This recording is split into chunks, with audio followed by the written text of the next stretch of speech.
ताकि हम दूर से ही आपके मैसेज को देख लें, है ना, और हम सेशन को स्टार्ट करें, है ना, क्योंकि लैपटॉप हमसे बहुत दूर रखा हुआ है ना। चलो ठीक है, तो थैंक यू फॉर कंफर्मेशन। और हमने आप सभी के लिए, है ना, एनवायरमेंट एंड इकोलॉजी का बहुत ही शानदार जो है वह, है ना, सॉल्यूशन कंटेंट तैयार किया है। ठीक है, और हमने यहाँ पर इसकी शुरुआत भी कर दी है। जैसा कि आप जानते हैं कि इसके सेशन हो चुके हैं, तो आप जो है शुरू से ही सारे सेशन देखेगा। जैसा कि आप सभी जानते हैं कि एक साइंटिफिक जो है वह, है ना, यहाँ पर आपका टॉपिक हो जाता है, सब्जेक्ट हो जाता है, तो इसमें सारा का सारा जितना भी कंटेंट है वो लिंक बना के ही जो है वह, है ना, पढ़ा जा सकता है। अगर आपने लिंक को ब्रेक किया तो कंसेप्ट ब्रेक होंगे, है ना। जैसे कि आज हम यहाँ पर हैबिटेट, नीके, है ना, जिसको नीच भी बोलते हैं, ठीक है, और कितने प्रकार के बायोम हो सकते हैं वो सभी पढ़ेंगे। तो अगर आपने इससे पिछले सेशन नहीं देखे हैं, है ना, कि जो है इकोसिस्टम क्या होता है, इकोलॉजी क्या होता है, तो फिर आपको आगे के सेशन समझ में नहीं आएंगे। तो हम आपसे, है ना, कहना चाहेंगे कि आप जो है कंटिन्यूअस रहें, इससे पिछले सेशन आप सारे देख करके रखें। ठीक है, तो हमने सबसे पहले जो है वह, है ना, आपके अपकमिंग, है ना, प्रीलिम्स एग्जामिनेशन के लिए 26, 27, 28 के जो एस्पिरेंट्स हैं उन सभी के लिए यहाँ पर इंपोर्टेंट जितने भी टॉपिक्स हैं वो सारे के सारे रेडी कर लिए हैं, कंटेंट अपना रेडी है, ये वे सारे टॉपिक्स हैं, है ना। हमारे जो है यहाँ पर जियोग्राफी और मैप और एनवायरमेंट एंड इकोलॉजी की क्या इंपॉर्टेंस है ना, वो भी हमने आपको बता दी है इससे पिछले सेशन में, कि भैया कितने कितने नंबर के क्वेश्चन जो है आपके प्रीलिम्स में पूछे गए हैं, है ना। और हमने शुरुआत बहुत ही बेहतरीन तरीके से कर दी थी। हमने इकोलॉजी और इकोसिस्टम क्या होता है इसको समझा, हमने यहाँ पर जो फंक्शन है इकोसिस्टम के वो समझे।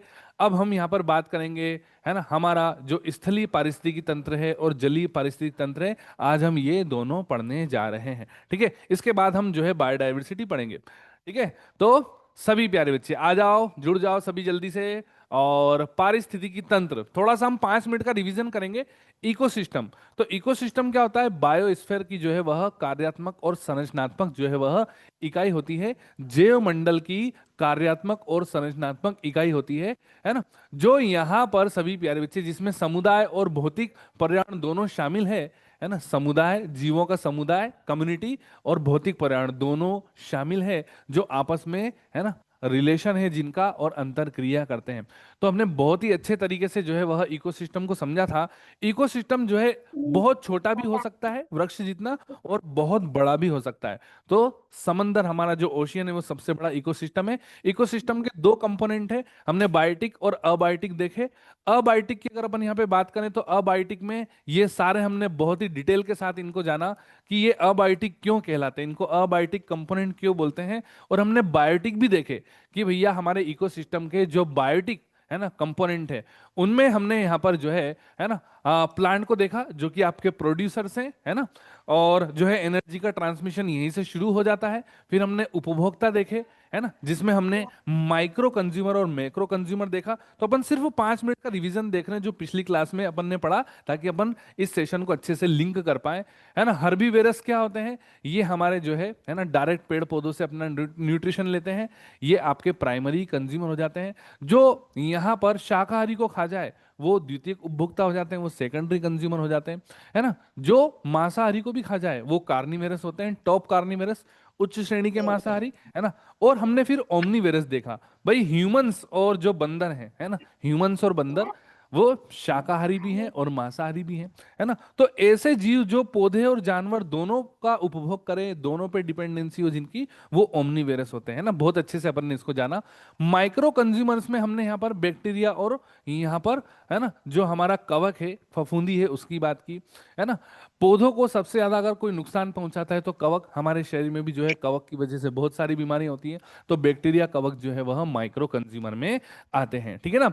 और हमने एक टर्म देखी है ना, डेट्राइटस, ठीक है, डेट्रीवोर्स, हमने ये टर्म देखी। तो ये डेट्रीवोर्स कौन है, तो यहां पर हमने देखा कि ये ऐसे जीव होते हैं जो कार्बनिक पदार्थों के अपघटन में मदद करते हैं, है ना। जैसे कि पेड़ों की पत्तियां टूट गई हैं तो वो डीकंपोज हो जाएंगी, है ना, तो ये डेट्रीवर्स होते हैं, ठीक है ना। अब इन डेट्रीवर्स में कौन कौन शामिल है, तो अर्थवॉर्म है, आपकी जो है कवक है ना, बीटल है, और ये सारे के सारे इंसेक्ट हैं, ये डेट्रीवोर्स होते हैं, ठीक है ना, जो कि कार्बनिक पदार्थों को डीकंपोज कर देते हैं। तो एक एक टर्म आपको जो है वह याद होते चलेगी।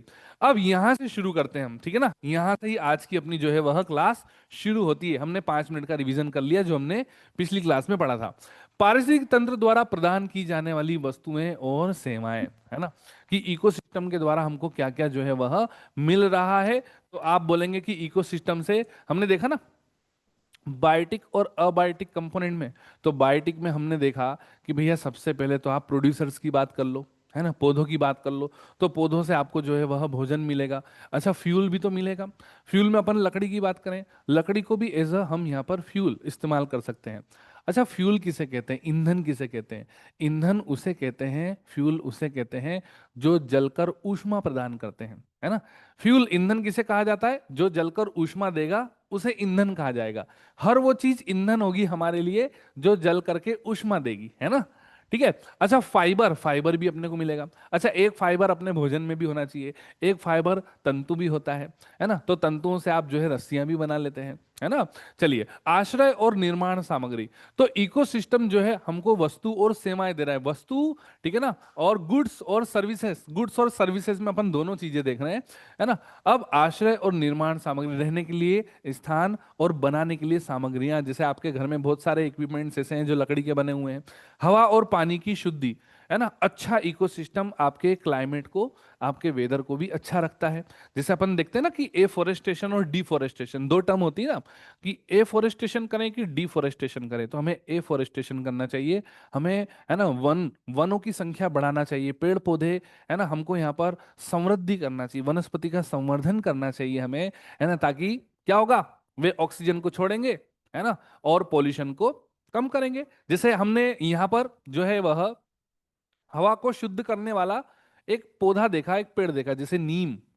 नीम होता है ना, तो नीम वह पॉल्यूशन को बहुत ज्यादा जो है कंट्रोल करता है। नीम का जो पेड़ होता है, नीम की पत्तियां आप खाते हैं, वो जो है शुगर कंट्रोल भी करता है ना। कड़वा होता है लेकिन बहुत ही उसके बेनिफिट्स हैं। तो इकोसिस्टम जो है वह हवा और पानी को शुद्ध भी करता है, पानी को भी जो है वह शुद्ध करेगा, है ना। इकोसिस्टम की बात करेंगे तो पानी में अगर डायवर्सिटी रही तो पानी के ऐसे सूक्ष्म जीव जो कि पानी को भी स्वच्छ रखते हैं। जैसे अपन ने यहाँ पर, है ना, एक यहाँ पर हमने बैक्टीरियोफेज वायरस की बात की, हमने जीवाणु भोजी, है ना, यहाँ पर वायरस की बात की जो जीवाणुओं का भक्षण करता है और पानी को शुद्ध रखता है। गंगा नदी का जो जल है ना, वह बैक्टीरियोफेज वायरस, है ना, जीवाणु भोजी वायरस की वजह से शुद्ध है। कई दिनों तक जो है वह साफ रह सकता है, उसमें बैक्टीरिया नहीं पनपते, है ना। तो कुछ ऐसे वायरस होते हैं जो मानव शरीर के लिए अच्छे भी हैं, जैसे बैक्टीरियोफेज वायरस पानी को शुद्ध रखेगा। अपशिष्ट का अपघटन, देखिए हम जब भी थ्योरी पढ़े ना, जब भी हम थ्योरी पढ़ें तो हमको एग्जाम्पल के साथ अच्छे से रिलेट करना है ना।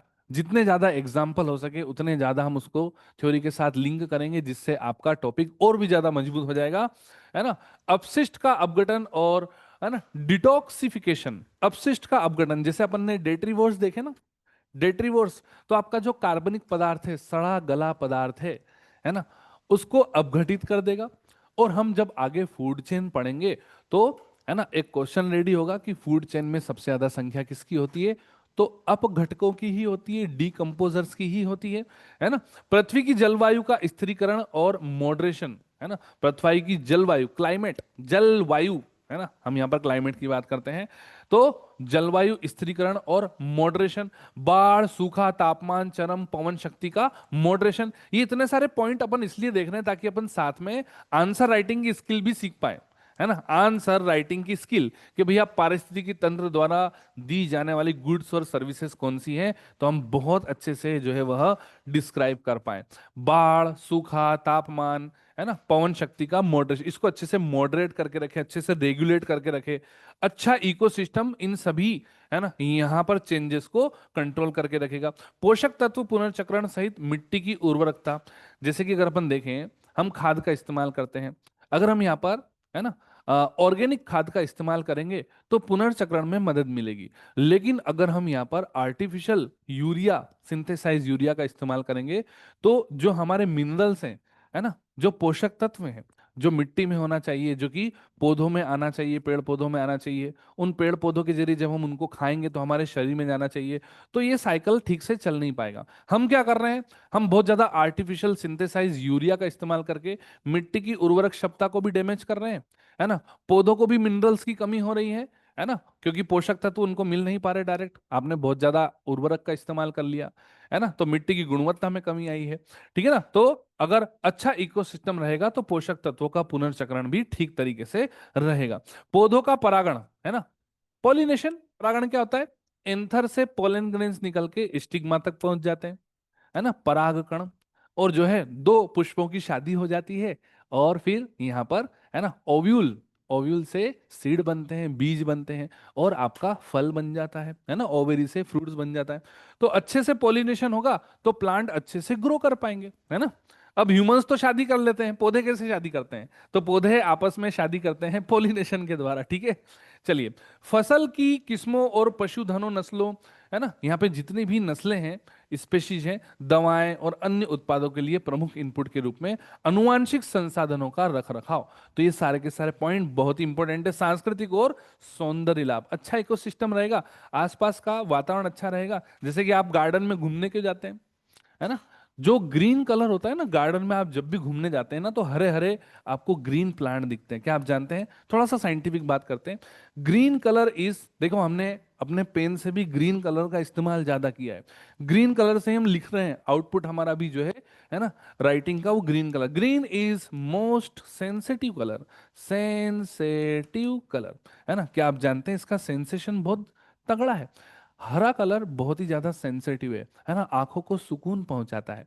ठीक है, आप गार्डन में घूमने जाते हैं तो आपकी आंखें, है ना, ग्रीन कलर को अच्छे से सेंस करती है, जिससे हमारे न्यूरॉन्स, नर्वस सिस्टम भी ठीक तरीके से काम करता है ना, इसीलिए हम गार्डन में घूमने जाते हैं, हम प्रकृति से जो है तालमेल बढ़ाते हैं, है ना, सांस्कृतिक और सौंदर्य लाभ। तो पारिस्थितिकी तंत्र द्वारा दी जाने वाली वस्तु और सेवाएं, है ना, ये सभी पॉइंट अपने को लिखना उसमें आना चाहिए। अब हम आ जाते हैं इकोटोन पे, सभी प्यारे बच्चे, ecotone, what is ecotone.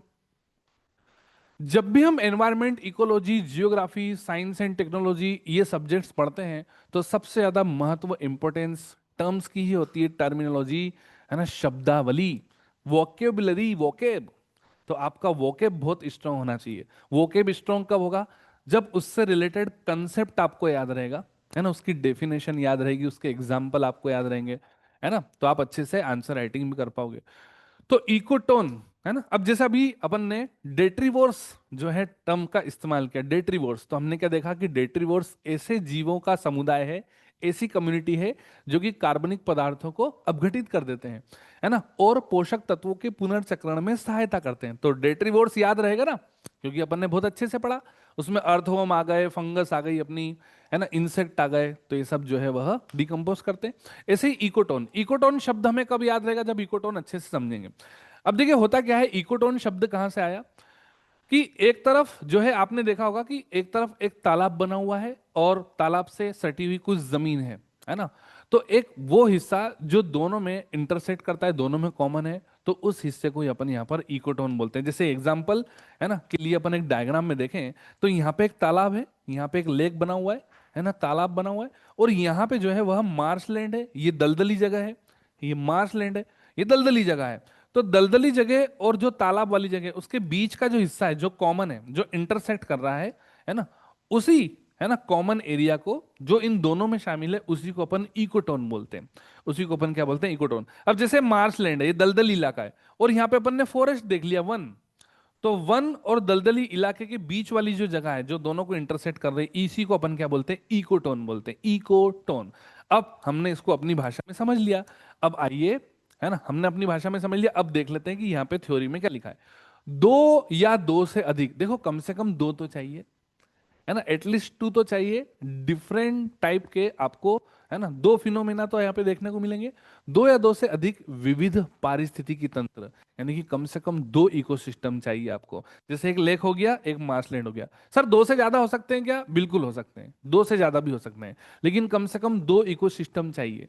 Ecotone को डिफाइन करने के लिए, परिभाषित करने के लिए डिफरेंट टाइप के एटलीस्ट टू हमको यहाँ पर इकोसिस्टम चाहिए।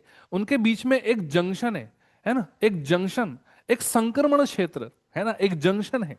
ठीक है, उदाहरण के लिए मैंग्रू, अच्छा मैंग्रू वनस्पति भारत में कहाँ पे मिलेगी, आप कमेंट में बता सकते हैं। तो हम देखते हैं मैंग्रू, एक तरफ तो जो है वो पानी पानी है, समंदर वाला इलाका, और एक तरफ स्थल इलाका, तो उसके बीच में आपको मैंग्रू वनस्पति देखने को मिलती है ना, वेस्ट बंगाल। इसका अपन जो है वह संरक्षण भी कर रहे हैं, है ना। आगे मैंग्रोव वनस्पति हमारे लिए कितनी इंपॉर्टेंट है, यूपीएससी ने भी मैंग्रोव वनस्पति को लेकर के क्वेश्चन पूछे हैं, वो आगे अपन डिस्क्राइब, है ना, करेंगे, बहुत ज्यादा डिटेल में अपन पढ़ेंगे। तो मैंग्रोव, मैंग्रोव वन क्या है, एक तरीके का इकोटोन है, कि एक तरफ तो जो है वह पानी पानी वाला इलाका है, एक तरफ जो है वह मार्शलैंड हो गया थोड़ा सा, तो बीच में मैंग्रोव वनस्पति आ गई, है ना। उसकी जड़ें ऊपर होती हैं, रिस्पायरेटरी रूट्स कहते हैं उसको, न्यूमाटोफोर्स जो है कहा जाता है। ऐसे पौधे भी होते हैं, ऐसे पेड़ भी होते हैं, है ना, ऐसे प्लांट भी होते हैं जिनकी जड़ें जमीन से ऊपर होती है, जड़ें रूट्स जमीन से ऊपर होती हैं, तो वो न्यूमाटोफोर्स होते हैं, रिस्पायरेटरी रूट्स में वे आते हैं। तो मैंग्रोव एक प्रकार का इकोटोन का सबसे अच्छा एग्जाम्पल हो गया, है ना। समुद्री और स्थलीय पारिस्थितिकी तंत्र के बीच में इकोटोन का प्रतिनिधित्व करता है। तो एक तरफ तो समंदर है और एक तरफ स्थल है, तो आपको बीच में मैंग्रोव वनस्पति देखने को मिलेगी, मैंग्रोव वन देखने को मिलेंगे, मैंग्रोव फॉरेस्ट देखने को मिलेंगे, इकोटोन का एग्जाम। अच्छा, और भी एग्जाम्पल है, चारागाह, मुहाना, नदी का तट, ये भी हमारे इकोटोन के एग्जाम्पल है। ठीक है, जैसे मुहाना, नदी का मुहाना हो गया, नदी का तट हो गया, चारागाह वाली जगह हो गई, है ना। तो ये बीच वाला संक्रमण क्षेत्र। अब देखिए इसमें होगा क्या सभी प्यारे बच्चे, इकोटोन से होता क्या है, अगर अपन इकोटोन के इफेक्ट देखें तो इकोटोन से होता क्या है कि ये जो बीच वाला इलाका है ना, यहां पे बहुत ज्यादा तनाव की स्थिति उत्पन्न हो जाती है, टेंशन हो जाता है यहाँ पे, है ना। ठीक है, कुछ ऐसी स्पेशीज होती हैं जो यहाँ पे डोमिनेट कर जाती हैं, है ना। कहने का मतलब ये है सभी प्यारे बच्चे, जैसे अपन एक वक या फिर अपन एक बगुले की बात कर लें या कुछ ऐसे पक्षियों की बात कर लें, सबसे ज्यादा इकोटोन से फायदा जो है वह, है ना, पक्षियों को ही होता है। सबसे ज्यादा लाभ इकोटोन का कौन उठाते हैं, पक्षी उठाते हैं। फॉर एग्जाम्पल, जैसे, है ना, एक पक्षी ने एक वक, है ना, एक बगुला, है ना, हेरियन बोलते हैं जिसको, तो उसने यहां से लेक में से एक मछली को पकड़ा और यहां से उठ करके वो मार्शलैंड में आ गया, है ना। या फिर अपन ऐसा बोलें कि, है ना, वह जो है तालाब से उसने एक मछली को पकड़ा और यहाँ पर एक पेड़ था, वो पेड़ पे बैठ के आराम से मछली को खा रहा है बिंदास होकर के, है ना। ठीक है, तो यहाँ पे इकोटोन से जो है वह हम यहाँ पर एग्जाम्पल के साथ उसको समझ सकते हैं, है ना। बहुत सारी स्पेशीज ऐसी होती है ना, जो यहाँ पे खत्म हो जाती है, बहुत सारी स्पेशीज ऐसी होती है जो डोमिनेट कर जाती है, जो ग्रो कर जाती है ना। तो इकोटोन एक ऐसा संक्रमण क्षेत्र, अपन ने क्या बोल दिया, संक्रमण क्षेत्र बोल दिया, एक ऐसा जंक्शन बोल दिया जो कि स्पेशीज के लिए, है ना, लाभदायक भी है और खतरा भी है। ठीक है ना, दोनों चीजें इसमें शामिल है। आइए अपन पढ़ते हैं, है ना। अब इकोटोन के लक्षण देखिए, ये बहुत ही संकीर्ण या काफी चौड़ा हो सकता है। संकीर्ण मतलब छोटा भी हो सकता है, बड़ा भी हो सकता है, बड़ी स्थान पे भी हो सकता है, छोटी जगह पे भी हो सकता है। जैसे अपन ने एक इकोसिस्टम के लिए पढ़ा था ना, कि इकोसिस्टम एक पेड़ जितना छोटा भी हो सकता है और इकोसिस्टम समंदर जितना बड़ा भी हो सकता है, तो ऐसे ही इकोटोन भी है ना। यह दो पारिस्थितिकी तंत्र, दो इकोसिस्टम के बीच में एक जंक्शन का काम करता है ना, मध्यस्थता की भूमिका निभाता है, मध्य की स्थिति होती है, इसलिए यह एक तनाव का क्षेत्र है ना, तनाव का क्षेत्र है।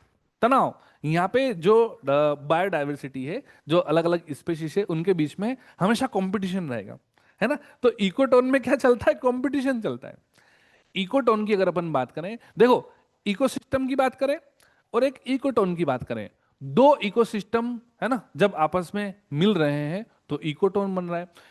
इकोसिस्टम में इतना तनाव नहीं है। जैसे अगर अपन यहाँ पे एक लेक की बात करें, तालाब की बात करें, तो मछलियां आराम से स्वतंत्र घूम रही हैं बढ़िया तरीके से, है ना। लेकिन अपन ने एक तालाब और एक जमीन, एक मार्शलैंड, दलदल इलाका या स्थलीय इलाके की बात कर ली, वहां पे अपन ने एक जो बीच का क्षेत्र देखा, तो वहां पे तनाव की स्थिति भाई साहब, वहां से मछलियां, है ना, दूर रहेंगी।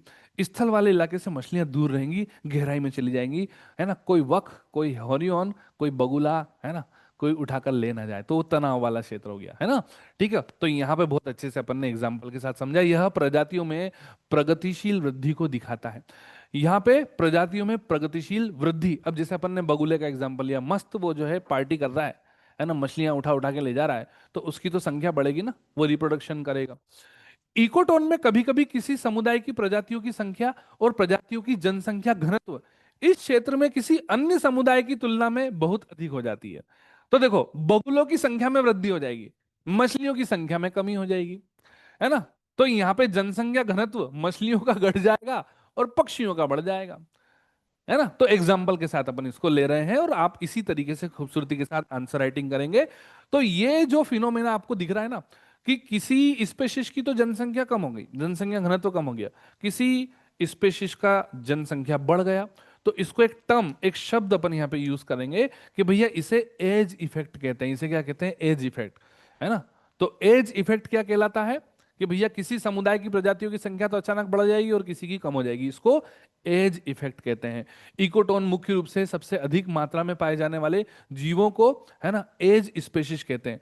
अब देखिए, इकोटोन अपन समझ गए कि दो पारिस्थितिकी तंत्र हैं, उनके बीच का जो जंक्शन है ना, वो इकोटोन है। अब इस इकोटोन में जो स्पेशीज, वही सर्वाइवल विद द फिटेस्ट, है ना, चार्ल्स डार्विन का कंसेप्ट है। तो जो स्पेशीज डोमिनेट कर जाएगी, है ना, उसको अपन क्या बोलेंगे? As species. एज इफेक्ट समझ में आ गया। अब इस एज इफेक्ट की वजह से जो स्पेशीज, है ना, डोमिनेट कर गई, है ना, वो एज स्पेशीज कहलाएगी। तो टर्म्स अपने को यहाँ पे याद हो जाना चाहिए, एज स्पेशीज के रूप में उसको जाना जाता है। हिंदी में भी एज स्पेशीज ही कहेंगे, है ना। स्थलीय पारिस्थितिकी प्रणाली में एज इफेक्ट विशेष रूप से पक्षियों पर लागू होता है। तो इसीलिए हमने पक्षी की बात की, पक्षियों पर लागू होता है। उदाहरण के लिए, जंगल और रेगिस्तान के बीच इकोटोन के मिश्रित निवास स्थान में पक्षियों का घनत्व अधिक हो जाता है। जंगल और रेगिस्तान के बीच में, है ना, इकोटोन के मिश्रित निवास स्थान में पक्षियों का घनत्व ज्यादा हो जाता है। तो पक्षी क्या होगा? एक तरीके से एज स्पेशीज हो गई। बहुत अच्छे से आपको समझ में आ गया होगा। अब हम यहाँ पे बात करेंगे हैबिटेट और, है ना, निकेत की। इसको नीशे भी बोलते हैं, पर नीशे इसको अपन इंग्लिश में टर्म करेंगे, निकेत इसको हिंदी में बोलते हैं, और हैबिटेट को अपन हैबिटेट ही बोलेंगे। अब ये दोनों क्या है ना, इसको अपन यहाँ पे समझते हैं। तो सबसे पहले हम जब भी, है ना, कोई भी यहाँ पर टर्म देखते हैं तो हम उसे अपनी भाषा में समझने का प्रयास करते हैं। एक बार वह हमारी अपनी रीजनल लैंग्वेज में समझ में आ जाएगा तो थ्योरी में भी समझ में आ जाएगा, है ना। चलिए, हैबिटेट क्या होता है? हैबिटेट होता है एड्रेस, यानी कि पता, है ना। जैसे कि आपके घर का पता क्या है, आप किस, आपका मकान नंबर क्या है। हैबिटेट मतलब, है ना, घर का पता, एड्रेस इसको अपन बोलते हैं, है ना, ठीक है। और यहां पर जो नीचे होता है वो होता है प्रोफेशन। प्रोफेशन अभी समझाते हैं आपको, है ना। अब जैसे मान लीजिए सभी प्यारे बच्चे, है ना, कि आपके घर के अंदर, हम अपने ही घर का एग्जाम्पल क्यों नहीं ले सकते? बिल्कुल ले सकते हैं, है ना। हमारे घर का पता, जैसे अगर हम अपनी बात करें तो हमारे घर का पता है 81/2, है ना, दुर्गा कॉलोनी, उज्जैन, ठीक है ना, उज्जैन मध्य प्रदेश। एमपी से आपकी जो है क्लास अभी लाइव चल रही है, ये हमारे घर का एड्रेस है ना। तो हमारे घर का एड्रेस क्या हो गया? हैबिटेट हो गया, है ना, कि 81/2 दुर्गा कॉलोनी, उज्जैन मध्य प्रदेश। अब हमारे घर के अंदर कितने सदस्य रहते हैं? तो हम रहते हैं, हमारी वाइफ है, हमारे बच्चे हैं, मम्मी पापा रहते हैं, है ना। तो हमारे घर के अंदर जितने भी सदस्य हैं उन सभी का प्रोफेशन अलग अलग है ना। जैसे कि हमारे पिताजी अलग काम करते हैं, माताजी हाउस वाइफ है, हमारी जो वाइफ है वो बच्चों को भी पढ़ाती है, एक तरीके से वो वर्कर भी है और वह हाउस वाइफ भी है, बच्चे स्कूल जाते हैं, यानी कि सभी का प्रोफेशन अलग अलग है। बात समझ में आ रही है ना। तो हैबिटेट क्या हो गया? एक तरीके से घर का पता हो गया, और नीचे क्या हो गया? प्रोफेशन हो गया, है ना। तो यहां पर हैबिटेट में बहुत सारे नीचे हो सकते हैं। बात समझ में आई? यानी कि एक ही घर में बहुत सारे सदस्य हो सकते हैं और उनका अलग अलग प्रोफेशन हो सकता है। बात समझ में आ रही ना। चलिए, तो इसको अपन ने अपनी, है ना, सामान्य भाषा में समझा कि हैबिटेट और नीचे क्या होता है, ताकि आपको एक मोटा मोटा जो है वह जानकारी लग जाए कि हाँ, है ना, मजेदार तरीके से अपन एग्जाम्पल के साथ जो है चीजों को पढ़ रहे हैं, है ना। तो हैबिटेट और निशा आपको समझ में आ गया होगा।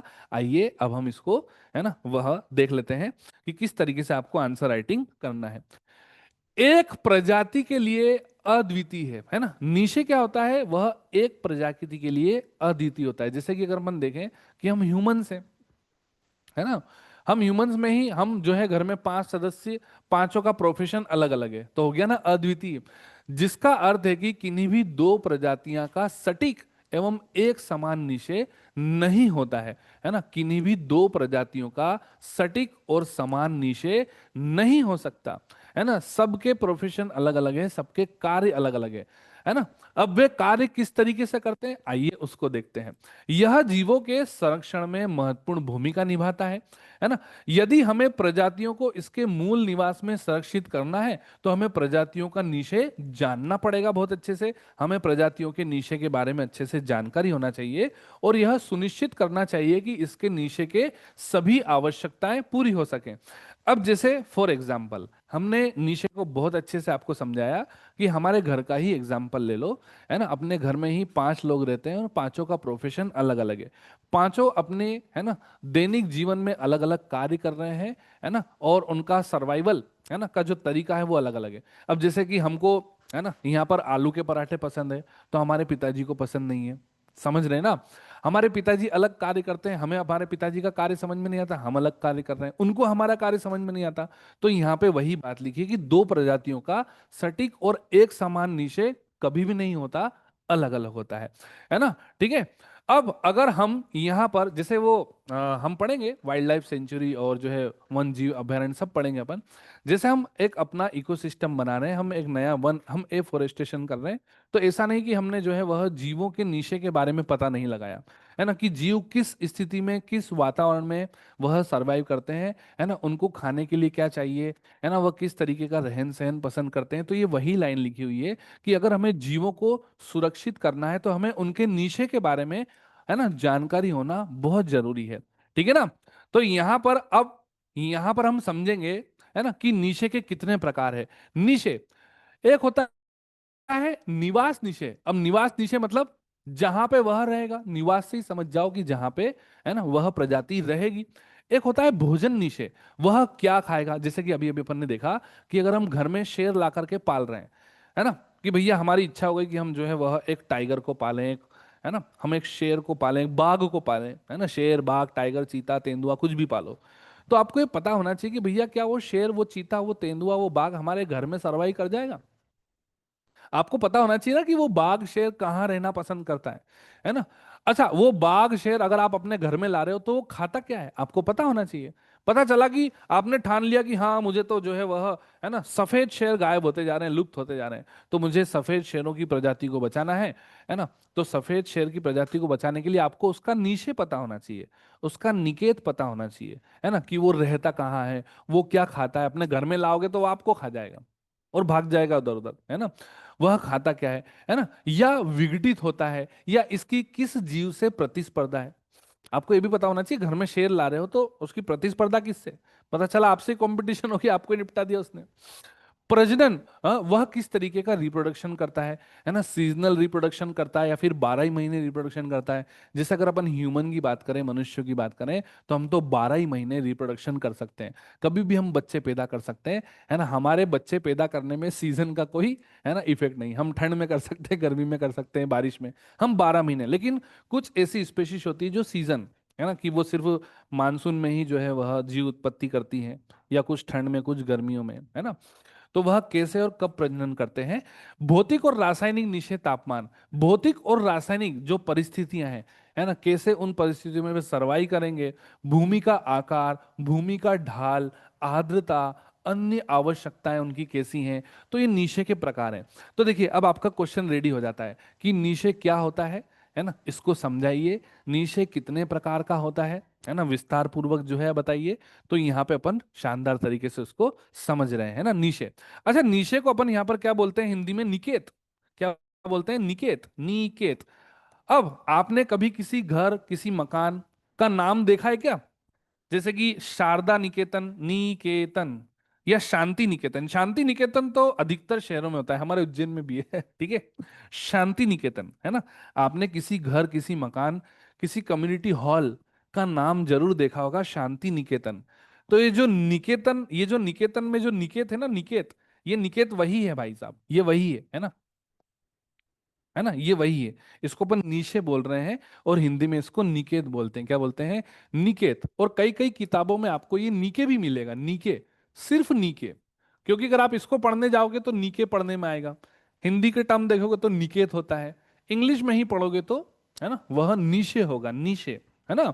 तो सभी ने ये देखे ना, शांति निकेतन, शारदा निकेतन, तो ये निकेतन वही है ना। अब आप निकेतन को बहुत अच्छे से समझ चुके हैं, नीशे को बहुत अच्छे से समझ चुके हैं, है ना, कि नीशे जो है वह उसके कितने प्रकार हैं, है ना। तो भौतिक रासायनिक नीशे, भौतिक रासायनिक नीशे भी आपको याद रखना है ना। टेम्परेचर नीशे भी आपको याद रखना है। भूमि का आकार, कि भैया किस प्रकार के मिट्टी में, किस प्रकार के सॉइल में, किस प्रकार के लैंड में, है ना, स्पेशीज रहना पसंद करती हैं।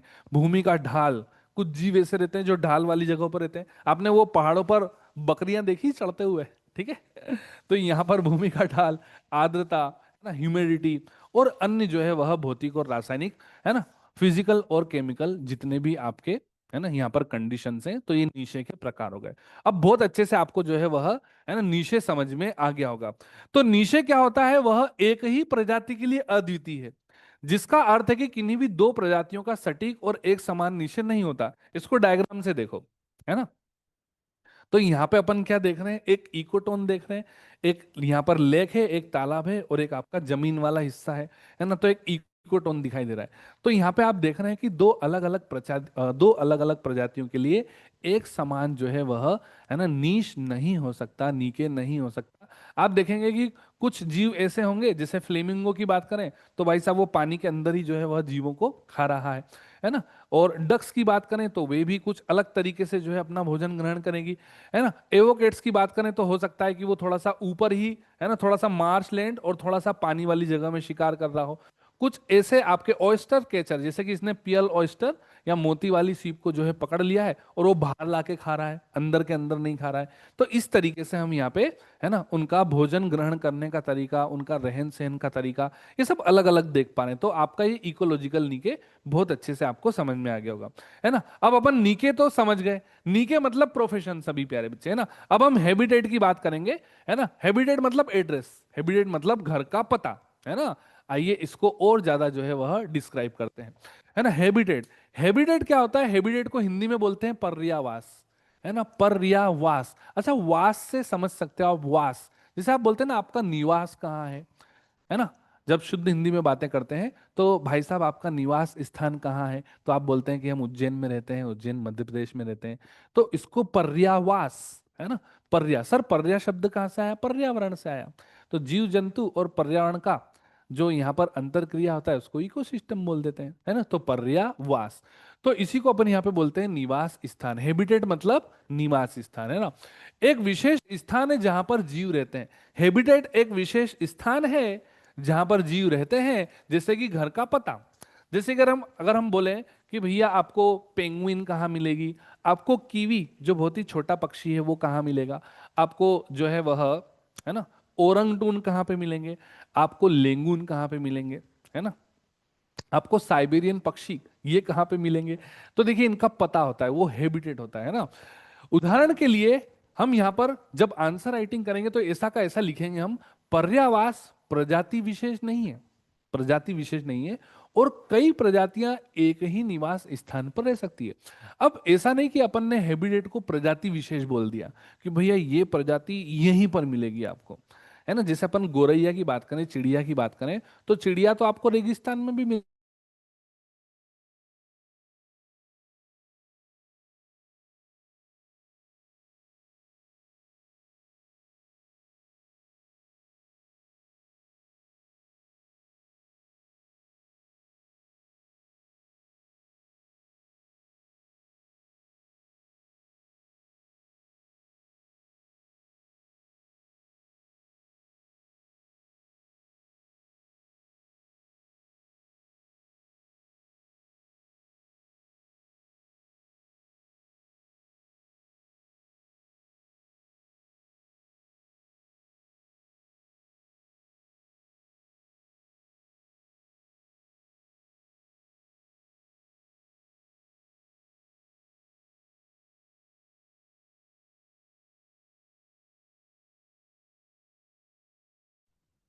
क्या हम लोग फिर से कनेक्ट कर गए हैं, आप सभी को वॉइस आ रही है?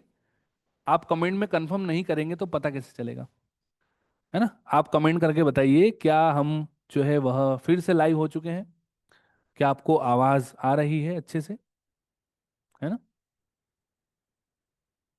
तो ये अचानक बंद कैसे हो गया फिर, है ना, ऑटोमेटिक ऑफ हो गया था। चलो अब सब कुछ ठीक है ना। So thank you very much, है ना, कंफर्म करने के लिए। तो, है ना, यहाँ से जो है हमारा जो जूम सॉफ्टवेयर वो अचानक क्लोज हो गया था, तो हमें लगा कि ऑफ हो गया होगा। तो यहाँ पर हैबिटेट अपन बहुत अच्छे से समझ चुके हैं। आंसर राइटिंग करते समय इस, है ना, बात का विशेष ध्यान रखना है कि पर्यावास, हैबिटेट प्रजाति विशेष नहीं है। देखिए होता क्या है कि जब अपन प्रीलिम्स की एग्जाम देंगे तो हैबिटेट और नीशे को लेकर के जब डिफरेंस की बात होगी और कुछ पॉइंट ऐड होंगे, और जिसे मान लीजिए कि यहाँ पर लिख दिया कि हैबिटेट प्रजाति विशेष है, तो भैया ये बात तो गलत हो जाएगी, है ना। ऐसा जरूरी नहीं कि एक कोई विशेष प्रजाति एक ही स्थान पर मिलेगी। हम बायोडाइवर्सिटी, हम डाइवर्सिटी शब्द ही इसलिए करते हैं यूज कि भैया, है ना, वेरिएशन देखने को मिलते हैं अपने को। यानी कि यहाँ पर एक हैबिटेट में एक ही प्रकार की प्रजाति नहीं रहेगी, अलग अलग प्रकार की प्रजातियां भी रह सकती है और एक से अधिक स्थान पर रह सकती है। तो पर्यावास प्रजाति विशेष नहीं है, ये बातें ये ध्यान में रखने वाली है ना। तो यहाँ पर एक ही हैबिटेट में कई निशे हो सकते हैं, एक ही हैबिटेट में कई निशे हो सकते हैं सभी प्यारे बच्चे। उदाहरण के लिए रेगिस्तान हो गया, रेगिस्तान एक हैबिटेट हो गया, है ना। महासागर हो गया, पहाड़ हो गया, घास के मैदान, जंगल, है ना। तो ये हैबिटेट के एग्जाम्पल हो गए। नीचे, हम फिर से नीचे पे आ जाते हैं। पारिस्थितिकी तंत्र में जीवों द्वारा निभाई गई एक विशेष भूमिका, है ना, विशेष भूमिका। हमने इसको एक ही शब्द से समझ लिया, विशेष भूमिका मतलब प्रोफेशन, है ना। प्रोफेशन, विशेष भूमिका मतलब प्रोफेशन। तो प्रोफेशन जो है ना वही नीचे है, ठीक है ना। तो यहां पर एक विशेष भूमिका को परिभाषित करता है ना। ठीक है, प्रोफेशन। नीचे एक प्रजाति विशिष्ट है, हाँ, नीचे जो है वह एक प्रजाति विशिष्ट है, प्रजाति विशेष है, लेकिन हैबिटेट प्रजाति विशेष नहीं है। एक ही हैबिटेट में, है ना, बहुत सारे नीचे हो सकते हैं, लेकिन एक ही नीचे में, है ना, डिफरेंट स्पेसिस जो है, अगर अपन यहाँ पे बात करें तो उन सभी डिफरेंट स्पेसिस का डिफरेंट प्रोफेशन होगा, उन सभी की भूमिका अलग अलग होगी, है ना। और यह केवल एक प्रजाति का समर्थन करता है, नीचे एक विशेष प्रजाति के लिए विशिष्ट है। एक प्रजाति के लिए नीचे विशिष्ट होता है, अलग प्रजाति के लिए उसका नीचे अलग होता है। यानी कि अगर अपन देखें कि दो अलग अलग प्रजातियों का एक जैसा नीचे हो सकता है क्या, तो आप मना कर देना, नहीं हो सकता। कि भैया पक्षियों की भूमिका अलग है ना, और जो हमारे घास के मैदान में जो घास चरने वाले जो शाकाहारी पशु है उनकी भूमिका अलग है ना। तो अलग अलग प्रजातियों की अलग अलग भूमिका है। उदाहरण के लिए टाइगर, टाइगर का नीचे अलग है ना।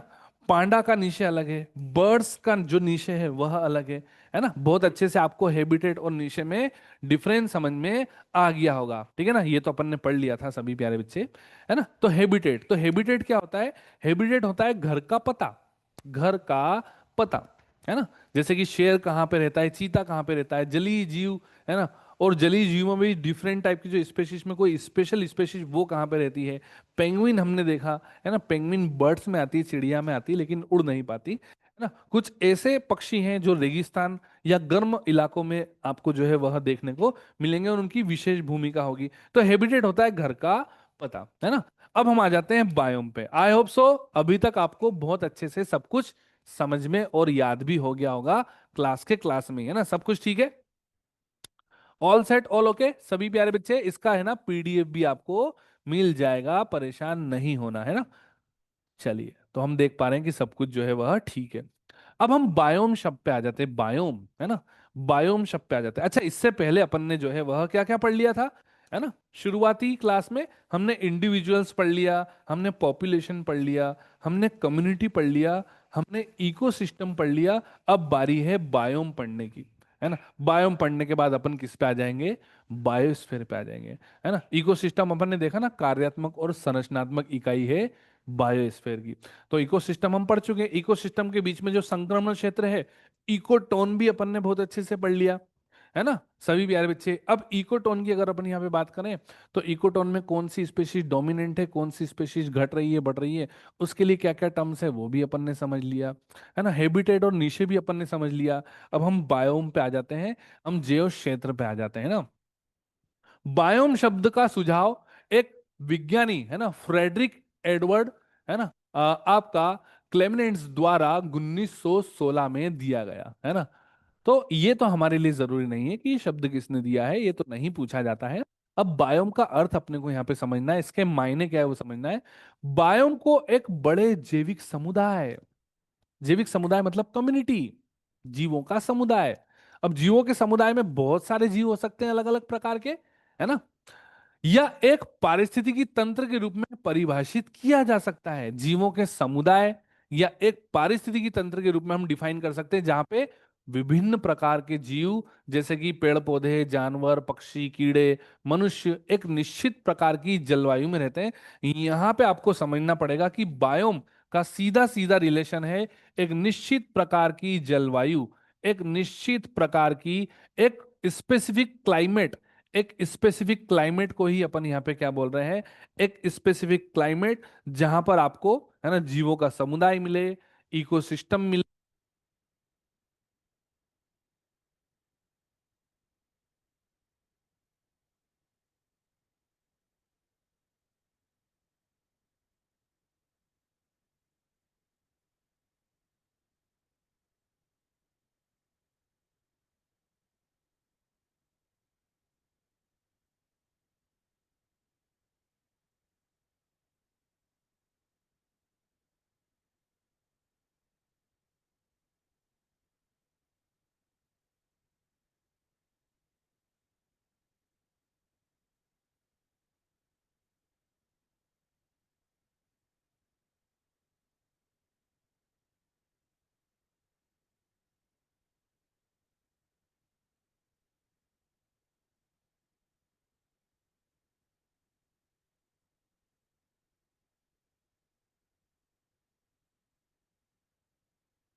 हेलो। आवाज नहीं आ रही है सर। हेलो।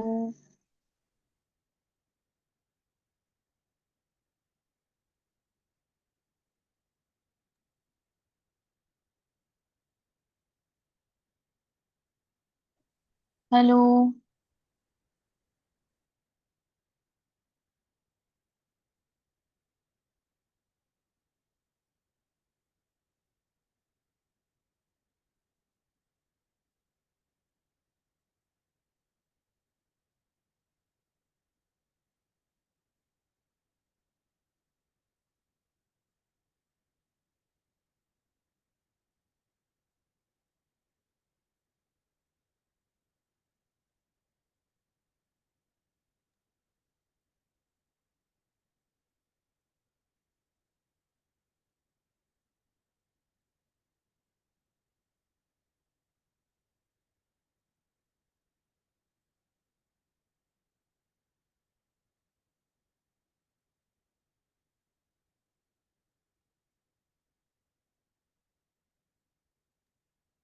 सर वॉइस नहीं आ रही है।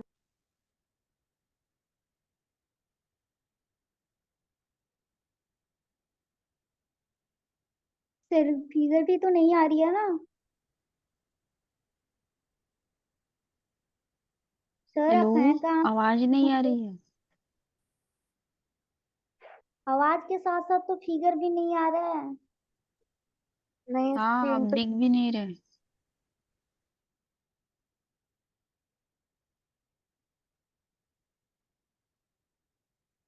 एक बार अंकित सर के पास कॉल करना पड़ेगा।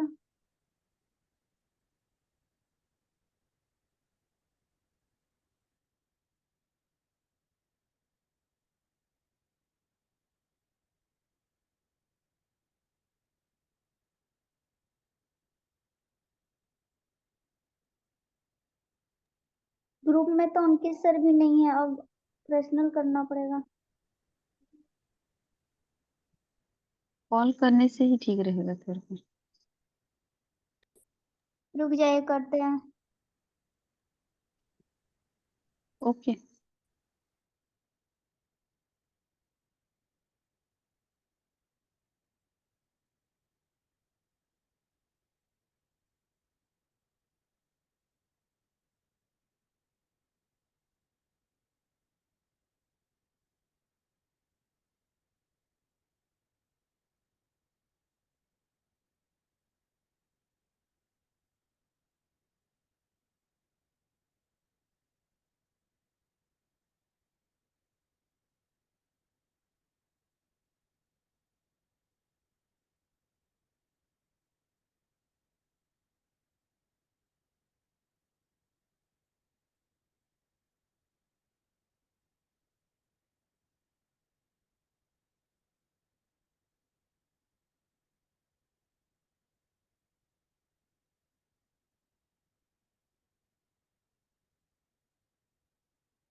सब लोग ग्रुप से हटिएगा तो शायद एक बार फिर से कनेक्ट होना पड़ेगा। सर का कॉल बिजी बता रहा।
हेलो। जी सर। हेलो। हेलो। रुक हम से। जी सर। सर की आवाज नहीं आ रही ना? रिपीट कर लेते हैं इसको, रिपीट कर सर लेते हैं, ये है ना। टॉपिक से। तो हम यहाँ पर बात कर रहे थे बायोम की, है ना। अच्छा, बायोम ये तो पढ़ लिया था ना अपन ने। बायोम, बायोम समझ में आ गया था। एक बार यस लिख दो सभी प्यारे बच्चे, कमेंट में यस लिख दो कि हाँ सर ये स्लाइड तो कंप्लीट हो गई थी। ये स्लाइड हमारी कंप्लीट हो गई थी, जहां पे आपका ध्यान केंद्रित होना चाहिए एक निश्चित प्रकार की जलवायु कि बायोम जो शब्द सर एक बार। है ना, हम यहाँ पे बात करेंगे एक निश्चित प्रकार की जलवायु में, है ना, रहने वाले जैविक समुदाय और पारिस्थितिकी तंत्र, है ना। ये स्लाइड हो गई थी ना।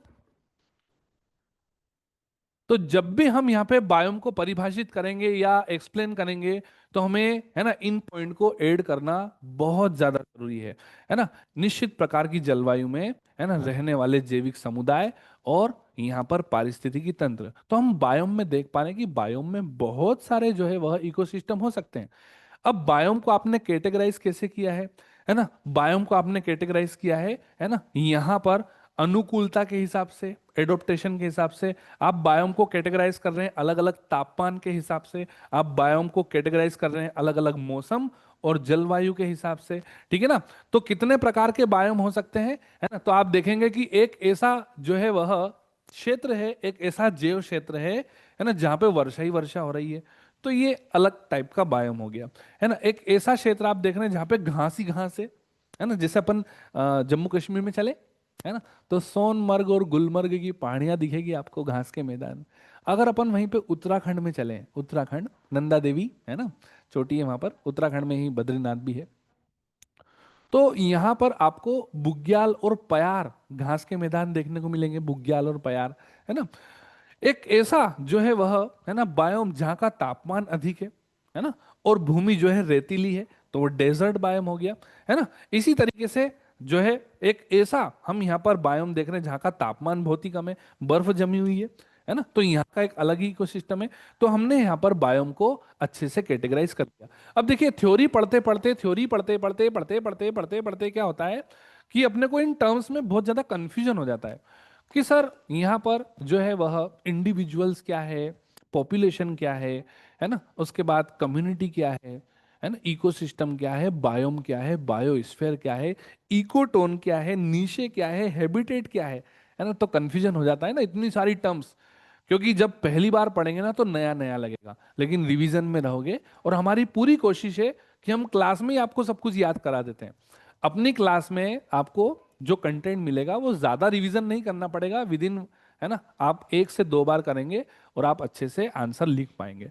बाकी समझ में सब कुछ यहीं पे आ जाएगा, लिखना आपकी जिम्मेदारी होगी कि आंसर राइटिंग आपको करना है ना, ठीक है। तो यहाँ पर हम बायोम और इकोसिस्टम को एक बार फिर से समझ लेते हैं कि इकोसिस्टम क्या है। इकोसिस्टम तो अगर अपन यहाँ पे देखें तो इकोसिस्टम के 2 कंपोनेंट हैं, बायोटिक और अबायोटिक। तो जो ये आपस में अंतर क्रिया कर रहे हैं ना, उसको अपन ने इकोसिस्टम बोल दिया, लेकिन बायोम को अपन ने बोल दिया जैव क्षेत्र, है ना, ठीक है। तो हम एक बार फिर से इकोसिस्टम पे आ जाते हैं कि भैया कहीं भूल ना जाए, यह बायोटिक और अबायोटिक कंपोनेंट की अंतः क्रिया को दिखा रहा है। अगर वहीं पे अपन क्वेश्चन को डिजाइन करें, या आपसे यूपीएससी क्वेश्चन पूछे कि भैया निम्नलिखित कथनों में से कौन से सही है कौन से गलत है, और वो आपको बोल दे, एक पॉइंट बना दे कि बायोम, बायोम क्या होता है, बायोम क्या होता है, बायोम यह बायोटिक और अबायोटिक कंपोनेंट के बीच का रिलेशन है। तो ये बात गलत हो जाएगी ना, ये तो रॉन्ग हो जाएगा ना। अरे भैया ये तो इकोसिस्टम है, ये बायोम थोड़ी है। या फिर आपसे पॉइंट बने कि इकोसिस्टम, इकोसिस्टम एक विशिष्ट जलवायु, इकोसिस्टम एक विशिष्ट जल, इकोसिस्टम एक विशिष्ट जलवायु होती है। इकोसिस्टम एक विशिष्ट जलवायु, पौधे और जानवरों की प्रजातियों की, है ना, यहाँ पे जानवरों की प्रजातियों से युक्त एक बड़ा भूमि क्षेत्र है। इकोसिस्टम यहाँ पर विशिष्ट जलवायु, पौधे, जानवरों की प्रजातियों से युक्त एक बड़ा भूमि क्षेत्र है। तो ये बात गलत हो जाएगी ना। अरे भैया इसको इकोसिस्टम थोड़ी बोलते, इसको तो बायोम बोलते हैं। तो आपको डिफरेंस बहुत अच्छे से समझना है, याद करना है ना। तो देखिए यहाँ पे हम इकोसिस्टम की बात करें, बायोटिक अबायोटिक आपस में इंटर रिलेशन, है ना, इसका भौगोलिक क्षेत्र छोटा होता है। अगर बायोम के कंपैरिजन में इकोसिस्टम का भौगोलिक क्षेत्र देखें तो छोटा होता है, वहीं पे बायोम का भौगोलिक क्षेत्र बड़ा होता है ना। यह बायोम का हिस्सा है, इकोसिस्टम बायोम का ही हिस्सा है, इकोसिस्टम बायोम का हिस्सा है। एक बायोम में बहुत सारे इकोसिस्टम हो सकते हैं, है ना, ऐसा नहीं कि यहाँ पे बायोम इकोसिस्टम का हिस्सा हो जाएगा, नहीं, इकोसिस्टम बायोम का हिस्सा है जिसमें जैविक अजैविक कारक शामिल है। यह आकार में छोटा हो सकता है, इसमें पौधे जानवरों की कम प्रजातियां हो सकती हैं। एक पारिस्थितिकी तंत्र में तालाब, प्रवाल, कोरल की बात करें, कोरल अंडमान निकोबार में मिलेगा। अंडमान निकोबार 36 आइसलैंड से बना हुआ है ना, कावारती वहां की राजधानी है, ठीक है। और मिनिकोय अच्छा खासा बड़ा द्वीप है, और करीब 9 डिग्री के आसपास, 8 डिग्री 9 डिग्री, है ना, लेटीट्यूड पे मिलता है। तो कोरल, उसको अपन बोलते हैं कोरल द्वीप, कोरल से ही बना हुआ है अंडमान निकोबार, है ना। तो वो एक प्रकार का अपना अलग ही इकोसिस्टम है, ठीक है ना। तालाब अपना अपना जो है इकोसिस्टम है। वहीं पे बायोम, बायोम जो है अपन बायोम को कैटेगराइज कर रहे हैं, विशिष्ट जलवायु, है ना, विशिष्ट तापमान, है ना, विशिष्ट मौसमी परिस्थितियां, इससे अपन बायोम को कैटेगराइज कर रहे हैं। विशिष्ट जलवायु और पौधे और जानवरों की प्रजातियों से युक्त एक बड़ा भूमि क्षेत्र है, इसका भौगोलिक क्षेत्र बड़ा है। एक ही बायोम में बहुत सारे इकोसिस्टम हो सकते हैं, है ना। और यहाँ पौधे, पशु प्रजातियां प्रचुर मात्रा में मिलते हैं, प्रचुर मतलब अधिक मात्रा में। एक इकोसिस्टम में हो सकता है कि आपको एक स्पेसिफिक जो है, या फिर डिफरेंट टाइप की स्पेशीज कम मात्रा में मिले, लेकिन बायोम तो एक बड़ा क्षेत्र है तो आपको ज्यादा नंबर अमाउंट में मिलेगा। रेगिस्तान हो गया, घास का मैदान हो गया, टुंड्रा, उष्णकटिबंधीय वर्षावन, ये सब बायोम के एग्जाम्पल है। लेकिन एक छोटा सा तालाब हो गया, है ना, कोरल हो गया, एक पेड़ हो गया, ये सब इकोसिस्टम के एग्जाम्पल है ना। चलिए बहुत अच्छे से समझ में आ गया। अब हम जितने भी आपके बायोम है उसको अपन यहाँ पे शॉर्ट में देख रहे हैं, फिर इसको अपन डिस्क्राइब यानी कि बाद में लार्ज अमाउंट में इसको देखेंगे। बायोम देख रहे हैं अपन कि यहाँ पर, और यहाँ से आपके यूपीएससी ने क्वेश्चन पूछे 2020 2022, है ना, यहां से आपके क्वेश्चन जो है बायोम से लेकर के बने हैं, है ना। अपन प्रीवियस क्वेश्चन भी करेंगे। तो टुंड्रा, टुंड्रा की अगर अपन यहाँ पे बात करें तो ये टुंड्रा बायोम आपको कहाँ पे मिलेगा, है ना, इसका भौगोलिक क्षेत्र क्या है। तो पृथ्वी के उत्तरी और दक्षिणी गोलार्ध पे, पृथ्वी के उत्तरी और दक्षिणी गोलार्ध जो है, हेमीस्फीयर जो है, वहां पे आपको टुंड्रा बायोम मिलेगा, है ना। अच्छा यहाँ पे आपको कौन कौन सी वनस्पति और कौन कौन से जंतु मिलेंगे, सभी प्यारे बच्चे ध्यान से देखो, है ना। यहाँ पे आपको झाड़ियां, ट्रीज, बुशेस दोनों मिले, बुशेस झाड़ियां होती हैं। यहाँ पे आपको लाइकेंस मिलेंगे, लाइकेंस क्या होते हैं, एल्गी और फंजाई, कवक और शैवाल, वो लाइकेंस होते हैं। मोन्स, है ना, लाइकेंस, मोन्स। मोन्स देखे आपने, वो जो है ना, जैसे एक तो घास होती है, एक तो ग्रास होती है, और बाद में आपने घास के आसपास जो है वह कुछ ऐसे झाड़ियां भी देखी होंगी, पेड़ पौधे भी देखे होंगे जो छोटे छोटे होते हैं, ग्रो कर जाते हैं 2-2 3-3 फीट के, है ना। तो लीवर वर्ड्स और मॉस, लीवर वर्ड्स के जो पौधे होते हैं उनकी पत्तियां बड़ी बड़ी होती है ना। मॉस, दलदली मार्श जो आपका लैंड हो गया एक तरीके से, है ना, आपको यहाँ पे प्लांट मिलेंगे, ट्रीज मिलेंगे, बुशेस मिलेंगे, लाइकेंस, मॉस मिलेंगे, है ना। ये मॉस जो होते हैं ना, लीवर वर्ड्स मॉसेस, ये ब्रायोफाइटा में आते हैं। यानी कि जब हम प्लांट को कैटेगराइज करेंगे ना, तो उसमें Thallophyta, bryophyta, pteridophyta, angiosperm, gymnosperm आते हैं। तो जो लीवर वर्ड्स और मोसेस होते हैं वो ब्रायोफाइटा में आते हैं ना।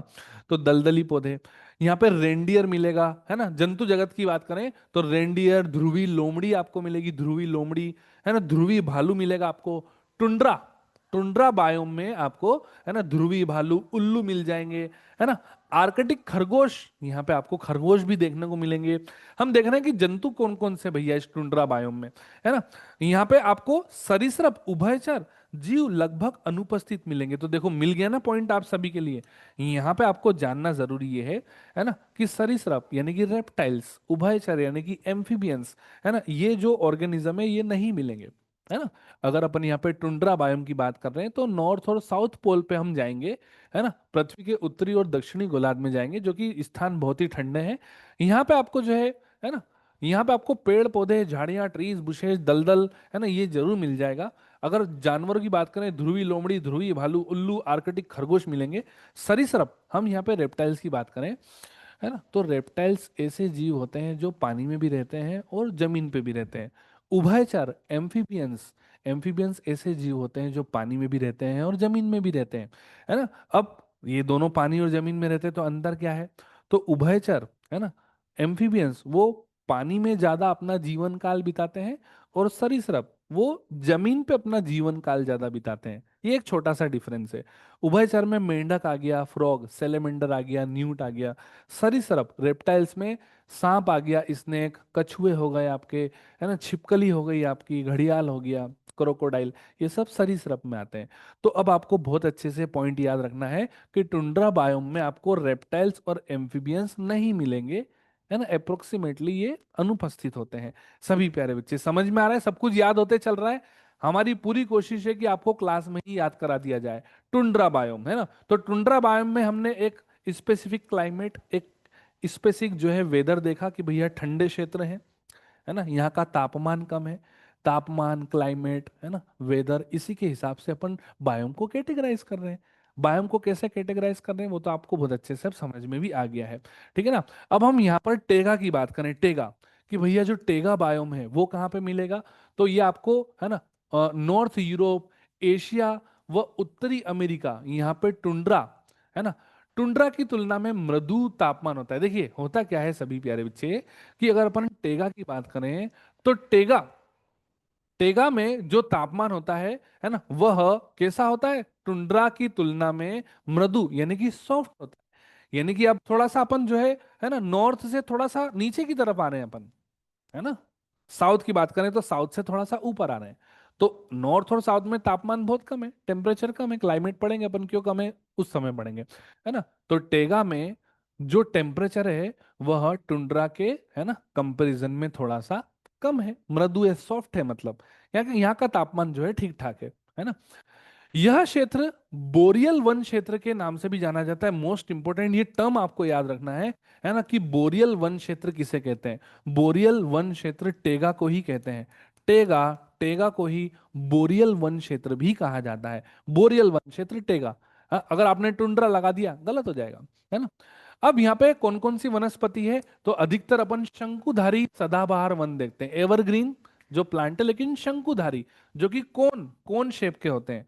कोन शेप के जो ट्री होते हैं, शंकुधारी जो है वह आपको यहाँ पर कोन शेप के, है ना, प्लांट मिलेंगे। सदाबहार, सदाबहार वन उसे कहते हैं जहाँ पे, है ना, वर्ष भर, है ना, आपको ट्रीज ही ट्रीज देखने को मिलेंगे, वो सदाबहार वन, है ना, ठीक है। यहाँ पे आपको फरधारी पक्षी मिलेंगे, बाज मिलेंगे, मांसाहारी कॉर्निवेरस मिलेंगे, मिक मिलेगा, एल्क मिलेंगे आपको, है ना। अब जब हम यहाँ पर एनिमल का क्लासिफिकेशन पढ़ेंगे ना, तो हम आपको एल्क, मिक इसके बारे में पढ़ाएंगे, प्यूमा, है ना। साइबेरियन जो टाइगर है, साइबेरियन टाइगर आपको टेगा में मिल जाएगा। साइबेरियन टाइगर आपने देखा होगा, है ना। भेड़िए भी आपको यहाँ पर मिलेंगे, तो सफेद सफेद कलर के साइबेरियन टाइगर, सफेद कलर के आपने भेड़िए जरूर यहाँ पे देखे होंगे। तो हम यहाँ पे बात कर रहे हैं जंतुओं की, खासकर टेगा बायोम में, है ना। यहाँ पे याद रखने वाली बात यह है कि बेरियल वन क्षेत्र टेगा को ही कहा जाता है ना। आपको ये उत्तरी यूरोप, इसकी लोकेशन क्या है ना, उत्तरी यूरोप, यूरोप जो महाद्वीप है ना। एशिया महाद्वीप में भी मिलेगा, उत्तर अमेरिका में भी आपको मिलेगा, ठीक है ना। यहाँ टुंड्रा की तुलना में थोड़ा सा कम तापमान, है ना, मतलब थोड़ा सा सॉफ्ट, कम नहीं बोलेंगे, थोड़ा सा, है ना, अधिक मिलेगा, यहाँ पर मृदु तापमान मिलेगा, है ना, टुंड्रा के रिस्पेक्ट में। अब हम शीतोष्ण पर्णपाती वन की बात करते हैं। शीतोष्ण पर्णपाती वन, इसका लोकेशन क्या है ना, दक्षिण यूरोप। अब हम जैसे कि उत्तर यूरोप की बात करें, तो उत्तर यूरोप में तो आपको टेगा मिल रहा है, उत्तर यूरोप में टेगा मिल रहा है। यूरोप का थोड़ा सा नीचे वाला एरिया, दक्षिण यूरोप, वहां पे आपको शीतोष्ण पर्णपाती वन मिल जाएंगे। उत्तर पूर्वी अमेरिका, जैसे कि अगर अपन यहाँ पे बात करें, हमारा जो इंडिया है ना, इंडिया क्वाड्रेंगुलर शेप का है ना, क्वाड्रेंगुलर चतुष्कोणीय आकृति है ना। 32 87 किलोमीटर स्क्वायर इसका जो है एरिया है। तो अगर अपन यहाँ पे इसको, है ना, दो भागों में बांटे, ठीक है ना, तो ये वाला जो, ये नॉर्थ है, ये साउथ है, ये आपका वेस्ट है, ये ईस्ट है, तो ये वाला जो एरिया हो जाता है, ये आपका नॉर्थ वेस्ट हो जाता है ना, नॉर्थ वेस्ट। ये वाला जो एरिया हो जाता है वो नॉर्थ ईस्ट हो जाता है। तो आपको डायरेक्शन का सेंस तो बहुत अच्छे से, है ना, हमने आपको बता दिया है। तो हम यहाँ पे बात कर रहे हैं उत्तर पूर्व अमेरिका की। उत्तर पूर्व, नॉर्थ ईस्ट, ये वाला अमेरिका, है ना, ये होता है नॉर्थ ईस्ट। उत्तर पूर्व अमेरिका, है ना। चीन का जो पश्चिम वाला भाग है, पूरा का पूरा चाइना, है ना, उसका पश्चिमी भाग, हम अगर चाइना की बात करें ना, तो चाइना का जो पश्चिम वाला भाग है वहां पे बहुत कम लोग रहते हैं। चाइना का जो पूर्वी भाग है ना, चाइना देश का पूर्वी भाग, वहीं पे जनसंख्या ज्यादा रहती है, पूरे चाइना देश की बात करें तो, है ना। जापान, जापान तो पूरा छोटा सा देश है जापान। न्यूजीलैंड, है ना, ऑस्ट्रेलिया के, है ना, नीचे न्यूजीलैंड। औसत मृदु तापमान और पर्याप्त वर्षा यहाँ पे देखने को मिलती है, अच्छी खासी वर्षा हो जाती है यहाँ पे, और औसत मृदु तापमान, सॉफ्ट टेम्परेचर होता है यहाँ पे। एक बार फिर से हम जो है लोकेशन देखेंगे, शीतोष्ण पर्णपाती वन, दक्षिण यूरोप, उत्तर पूर्वी अमेरिका, पश्चिम चीन। तो क्वेश्चन अपन डिजाइन कर सकते हैं ना खुद से, अब तो इतनी एबिलिटी आ गई है हमारे अंदर कि हम खुद से भी क्वेश्चन डिजाइन कर सकते हैं। जैसे कि आप सब यूपीएससी एस्पिरेंट्स हैं, आप जब 10th में थे, 12th में थे, तो आप खुद से क्वेश्चन जो है वह डिसाइड कर लेते थे कि भैया अगले एग्जाम में, है ना, इस मैथ के पेपर में कौन से क्वेश्चन आने वाले हैं, साइंस के पेपर में कौन से क्वेश्चन आए। तो क्वेश्चन खुद से डिजाइन करने की स्किल तो आप में आ गई है, बस आंसर राइटिंग की स्किल को और सुधारना है ना, ताकि मेंस में काम आए। तो अगर हम यहाँ पे खुद से क्वेश्चन बनाए कि भैया दक्षिण यूरोप, उत्तर पूर्वी अमेरिका, पश्चिम चाइना, जापान, न्यूजीलैंड, भैया यहाँ पे कौन सी वनस्पति, है ना, या कौन सा बायोम क्षेत्र पाया जाता है, तो क्या अपन टेगा लगाएंगे क्या, या फिर अपन यहाँ पर, है ना, टुंड्रा लगाएंगे क्या? नहीं, क्योंकि अपन मेहनत कर रहे हैं, पढ़ाई कर रहे हैं, है ना, तो अपने को ये सारी प्रॉपर्टीज याद रहने लगी हैं, तो अब गलती की संभावना नहीं है ना। वहीं पे अगर अपन यहाँ पे वनस्पति देखें, तो ओक, बीच, मेपल और, है ना, चेरी देखने को मिलती है यहाँ पे, है ना। चेरी खाते हो ना आप लोग, चेरी। यहाँ के जंतु अधिकतम कशेरुकी और अकशेरुकी हैं। सर ये कोरोडोटा और नॉन कोरोडोटा क्या होता है? इनवर्टिब्रेट्स और वर्टिब्रेट्स क्या होते हैं? कशेरुकी जीव वे होते हैं जिनकी रीढ़ की हड्डी होती है, अकशेरुकी जीव वे होते हैं जिनकी रीढ़ की हड्डी नहीं होती, है ना। तो यहाँ पे आपको अधिकतम जो है वह कशेरुकी और अकशेरुकी जीव जंतु देखने को मिलेंगे। यह क्षेत्र विश्व का कृषि के लिए उच्चतम उत्पादकता वाला क्षेत्र है ना, क्योंकि यहाँ पे पर्याप्त मात्रा में वर्षा हो जाती है, क्योंकि यहाँ पे अच्छी खासी वर्षा हो जाती है, इसलिए यहाँ पे जो है वह, है ना, आप शानदार तरीके से कृषि कर पाएंगे। तो ये सारा का सारा क्षेत्र शीतोष्ण पर्णपाती वन अपन ने देख लिया। उष्ण कटिबंधीय वर्षा वन, उष्ण कटिबंधीय, उष्ण, अब यहाँ पे तापमान थोड़ा सा, है ना, ज्यादा देखने को मिलेगा, है ना। विषुवत वृत्त के आसपास का क्षेत्र, विषुवत वृत्त तो जानते हैं ना, 0 डिग्री ग्रेट सर्कल, जिसको आप भूमध्य रेखा भी बोलते हैं, है ना, पृथ्वी को 2 बराबर भागों में बांटती है। तो यहाँ पे सूर्य की किरणें सीधी पड़ती हैं, है ना, तो इसलिए तापमान ज्यादा हो जाता है। तो आपको यहाँ पे उष्ण कटिबंधीय वर्षावन मिल, तो आपको वैसे ही याद हो जाएगा कि उष्ण कटिबंधीय वर्षावन आपको भूमध्य रेखा, विषुवत रेखा के आसपास मिल जाएंगे, है ना। वर्ष भर यहाँ पे उच्च तापमान मिलेगा और वर्षा भी अच्छी खासी होगी।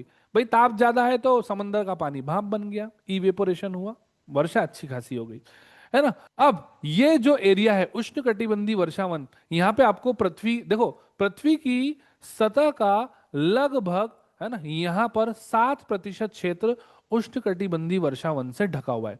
ये आपको एक फैक्ट याद रखना है, 7% भाग, है ना, पृथ्वी की सतह का 7%। जैसे पृथ्वी की सतह की बात करें, सरफेस की बात करें, तो करीब 72-73%, है ना, 71 पकड़ लो, 70 पकड़ लो, चलो, है ना। तो 70% तो अपना हाइड्रोस्फीयर ही है। लिथोस्फीयर की बात करें तो लगभग 29-30% ही है। ऐसे 7% भी याद रह जाएगा, है ना, ठीक है। पृथ्वी की सतह का लगभग 7% उष्णकटिबंधीय वर्षावनों से, है ना, ढका हुआ है। यहाँ पर विश्व की 40%, है ना, यहाँ पर पादप और जंतु प्रजातियां पाई जाती हैं। विश्व की 40% पेड़ पौधे और जीव जंतुओं की आबादी आपको वह उष्णकटिबंधीय वर्षावन के आसपास ही मिलेगी, 40%। करीब 8 अरब, है ना, यहाँ पर ह्यूमंस की जो है पॉपुलेशन हो चुकी है हमारे पूरे अर्थ पे, तो भैया 40%। या अपन यहाँ पे तो बात कर रहे हैं, है ना, अभी तो अपन ने सिर्फ ह्यूमन को ही कैलकुलेट किया, जबकि उसमें सारे जीव जंतु और सारे पेड़ पौधे भी हैं। तो जीव जंतु पेड़ पौधे सभी को मिला जुला करके 40% आपको, है ना, उष्णकटिबंधीय वर्षावन के आसपास मिलेगा। यहाँ चौड़ी पत्तियां वाले कई स्तरीय सदाबहार वृक्षों की प्रजातियां मिलती है।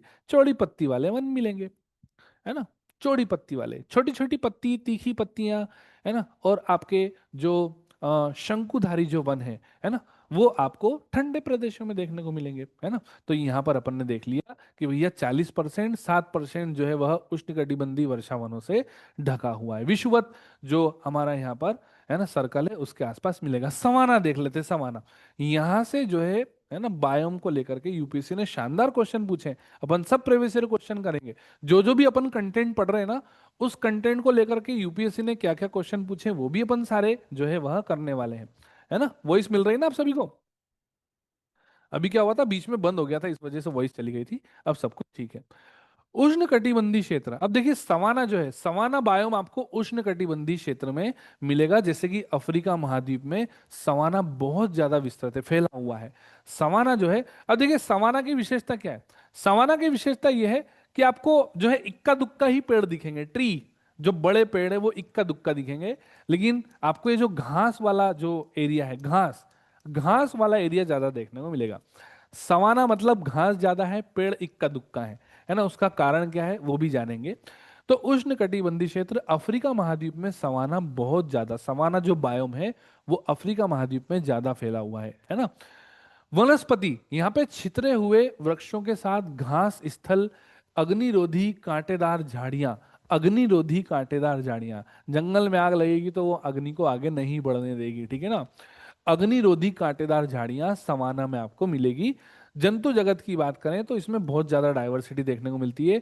मृग मतलब हिरण हो जाएगा, भैंस, जेबरा, हाथी, गेंडे, अफ्रीका के हाथी तो मशहूर है भैया, है ना, शेर, चीता, है ना, और यहाँ पर मेंगूस, लकड़बग्गा, है ना, ये सब जो है वह आपको सवाना में देखने को, लकड़बग्गे, है ना, घूमते रहते हैं ना लकड़बग्गे यहाँ पे, लकड़बग्गे, चीता, शेर, हाथी, गेंडे, है ना। जैसे गेंडा कहाँ पे मिलेगा आपको, असम में, काजीरंगा, है ना, हमारा जो असम है काजीरंगा जो उद्यान है वहां पे गेंडा के लिए प्रसिद्ध है, वो एक सींग वाला गेंडा, है ना। हाथी, जेबरा, भैंस, मृग। अब देखिए सवाना में होता क्या है, सभी प्यारे बच्चे ध्यान से देखना। उष्णकटिबंधीय क्षेत्र अफ्रीका महाद्वीप में, अब क्योंकि यहाँ पे बारिश जो है वह, है ना, थोड़ी सी कम होती है, तापमान ज्यादा है, बारिश कम है, तो जितना भी पानी, है ना, धरती की जो यहाँ पर, है ना, मोटाई, अगर अपन यहाँ पे बात करें सॉइल की जो मोटाई है ना, धरती की जो थोड़ी सी थिकनेस है, इसमें जो पानी है वो सारा का सारा जो है वह घास ले जाती है। थोड़ा बहुत जो पानी, क्योंकि पेड़ जो होता है ना, पेड़ की जड़ें गहराई में होती हैं, तो थोड़ा बहुत पानी अगर वह पेड़ की जड़ों को मिल गया तो प्लांट ग्रो कर जाएगा। तो अधिकतर जो पानी है वो घास ही एब्जॉर्ब कर जाती है, मिनरल्स, वाटर, वो घास ही एब्जॉर्ब कर जाती है। इसलिए यहाँ पे पेड़ कम है। अगर कोई पेड़ है तो बेचारा सूख जाएगा वो भी, क्योंकि घास सारा पानी ले गई, तो पेड़ कैसे ग्रो कर पाएगा। तो सवाना, है ना, इसको अपने को यहाँ पे याद रखना है। घास स्थल की बात करें, घास स्थल, तो घास स्थल जो बायोम है, उत्तरी अमेरिका, यूक्रेन, निम्न वर्षा युक्त शीतोष्ण दशाएं, अब जहां पे बारिश थोड़ी सी, है ना, यहाँ पर कम है, शीतोष्ण वहां पे जो है दशाएं, शीतोष्ण तो समझ गए ना, थोड़ा सा शीत, ठीक है ना। तो यहाँ पे आपको घास स्थल देखने को मिल जाएंगे, उत्तरी अमेरिका, यूक्रेन। अच्छा, अपने यहाँ पे भी घास के मैदान है, ऐसी बात नहीं, अभी अभी हमने आपको बताया सोनमर्ग और गुलमर्ग की पहाड़ियां, यहाँ पे घास के मैदान मिलेंगे आपको, जम्मू कश्मीर, है ना, सोनमर्ग गुलमर्ग। उत्तराखंड में जाएंगे तो बुग्याल और पयार घास के मैदान मिलेंगे। अभी देखो पहलगांव में वो जो घटना घटी है ना, वहां पे आपके घास के मैदान ही है, पहलगांव, है ना।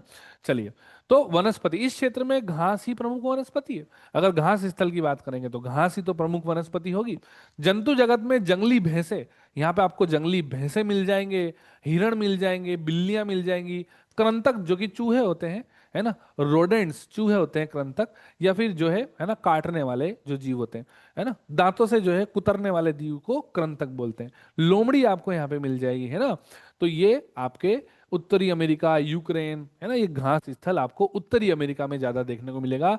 यूक्रेन, अभी यूक्रेन और रशिया का वॉर चल रहा है, तो यूक्रेन में भी आपको, है ना, घास स्थल ज्यादा देखने को मिलेंगे। मरुस्थल की बात करें तो सहारा, आप जानते हैं, हमारे यहाँ पे जो है थार डेजर्ट है ना। महाद्वीप के आंतरिक भाग, जहां निम्न वर्षा, जहां पे पानी कम बरसता है, तापमान ज्यादा रहता है ना, ऐसे क्षेत्रों को अपन मरुस्थल बोल देते हैं। यहाँ दिन में तापमान ज्यादा रहे, मरुस्थल की क्या विशेषता है कि दिन में तापमान ज्यादा रहेगा। जो रेत है, जो सैंड है ना, SiO2 सिलिका की होती है ना, जो सैंड होता है ना, SiO2, जो बालू के जो कण होते हैं, है ना, सिलिका के होते हैं। तो यहाँ पे दिन में जो है ये गर्म हो जाते हैं सिलिका के पार्टिकल, है ना, ये जो आपके, है ना, सैंड सॉइल पार्टिकल है, इसमें वाटर लॉगिंग नहीं हो सकती, पानी अपन इसमें जो है वह जमा नहीं कर सकते, पानी रिस जाता है ना। तो यहाँ पे तापमान ज्यादा, रात में ठंडी हो जाती है, ठंडी हो जाती है तो तापमान बहुत तेजी से घटता है। तो मरुस्थल की एक विशेषता है कि तापमान में बहुत ज्यादा अंतर देखने को मिलता है, दिन में ज्यादा और रात में कम। यहाँ पे आपको वनस्पति में प्रमुख कांटेदार झाड़ियां, राजस्थान में अपन देखते हैं ना कि ऐसे बुशेस मिलते हैं अपने को जिसमें कांटे हैं, जैसे करील, करील करील करील करील मिलता है, करील मिलता है कांटेदार, कैक्टस मिलता है आपको, है ना। सर ऐसा क्यों, यहाँ के जो पौधे हैं उनमें कांटे क्यों आ गए? अब देखो होता क्या है कि जो पौधे होते हैं ना, वो भी लिविंग ऑर्गेनिज्म में आते हैं। तो यहाँ पे ऐसा मॉडिफिकेशन होता है इनकी पत्तियों में, कैक्टस की पत्तियों में ऐसा मॉडिफिकेशन होता है, करील, है ना, ये पौधे अपने आप को ऐसा मॉडिफाई करते हैं कि कोई, है ना, शाकाहारी जीव इनको ना खा पाए, क्योंकि सबको जीवन में सरवाइव करना है, सब सरवाइव करना चाहते हैं ना लाइफ में, कि भैया हमको कोई नुकसान ना पहुंचा पाए। तो यहाँ की जो वनस्पति, यहाँ के जो पौधे हैं, उनमें से कांटे निकल आते हैं ताकि कोई शाकाहारी जीव उनको खा ना पाए, मॉडिफिकेशन हो गया पत्तियों में। तो कैक्टस, है ना, करील, ये अपने को देखने को मिलेगा। सूखा प्रतिरोध वनस्पति, है ना, यहाँ पर जो है सूखी वनस्पति, ड्राई, है ना, वो आपको ज्यादा देखने को मिलेगी। जंतु जगत में सरीसृप, अब देखो अपन ने देखा था ना कि जो आपके नॉर्थ और साउथ पोल पे टुंड्रा जो यहाँ पर बायोम है, वहां पे आपको रेप्टाइल्स नहीं मिलेंगे, वहां पे आपको एम्फीबियंस नहीं मिलेंगे, लेकिन यहाँ पे आपको, है ना, रेप्टाइल्स मिल जाएंगे, है ना। जैसे कि आपने रेगिस्तान की छिपकली को देखा होगा, जो ऐसे डांस करती हुई चलती है ना, पैर उचका उचका के चलती है ना। तो सरीसृप वो रेप्टाइल्स में ही आती है ना। छोटे आपके स्तनधारी मेमल्स आपको मिल जाएंगे, पक्षी खासकर जो है यहाँ पे मिल जाएंगे आपको, ठीक है। अब यहाँ पर सभी प्यारे बच्चे, इतना ठीक है क्या? बहुत अच्छे से आपको बायोम समझ में आ गया। अब यहाँ पर जैसे कि हमने आज क्या पढ़ लिया सभी प्यारे बच्चे, आज हमने क्या पढ़ लिया, देखो आज हमने स्थल को बहुत अच्छे से पढ़ लिया। स्थल, ये हमारे जो है वह चैप्टर से, है ना। आज हमने क्या किया, आज हमने स्थलीय पारिस्थितिकी तंत्र को बहुत अच्छे से पढ़ लिया। अब हम कल जलीय पारिस्थितिकी तंत्र पढ़ेंगे, है ना। जलीय पारिस्थितिकी, स्थलीय पारिस्थितिकी तंत्र में हमने बायोम, है ना, हैबिटेट, नीशे, इन टर्म्स को अपन ने बहुत अच्छे से समझा, है ना। और कल का जो अपना टॉपिक रहेगा जलीय पारिस्थितिकी तंत्र रहेगा। अभी तक अपन जो है वह इतना कंप्लीट कर चुके हैं, है ना। अब हम जो है वह आपसे बातें करेंगे लैपटॉप के पास जाकर कि कैसा आप जो है वह महसूस कर रहे हो। ये अपने पॉइंट से, है ना, इन सभी को अपने को पढ़ना है खासकर, है ना। यहाँ पर सबसे पहली कक्षा में अपन ने एसिड रेन को शानदार तरीके से कंप्लीट किया। इन सभी टॉपिक से जो जो यूपीएससी ने क्वेश्चन पूछे हैं वो सारे अपन यहाँ पे डिस्कस करने वाले हैं, है ना। और क्लास में सब कुछ जो है आपको समझ में आ जाएगा। देखिए क्लास के तुरंत बाद आपको आंसर राइटिंग करना है, जो भी आपने समझा उसको लिखना है, रिवीजन में बने रहना है ना। रिवीजन में नहीं रहोगे, आंसर राइटिंग नहीं करोगे, तो ये जो आपने 1 घंटे 1.5 घंटे समय बिताया है ये व्यर्थ चला जाएगा, है ना।